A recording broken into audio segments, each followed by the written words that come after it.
Itinapon niya ang dagger sa isang iglap, at sa isang walang kapantay na bilis, tumagos ito sa hangin, nilagpasan ang mga hangal na halimaw, hanggang sa tinamaan ito ang pinakamakapangyarihang goblin sa mismong sentro ng dibdib. Sa kabila ng kaguluhan, may kakaibang liwanag sa mga mata ni Suho. Parang sa bawat galaw, sa bawat tagpo ng sandata na tumatama, lalong lumalalim ang kanyang pakiramdam ng pag-iral. Para bang sa piling ng panganib, doon siya tunay na nabuhay. Muli siyang sinalakay, sobrang dami nito at maraming beses din siyang nasugatan, ngunit binaliwala ito. Lalo pang bumaba ang kanyang HP, ngunit hindi siya umatras.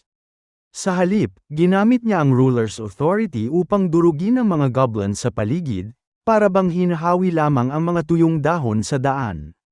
Sa bawat kilos niya, isa-isang bumabagsak ang mga kawawang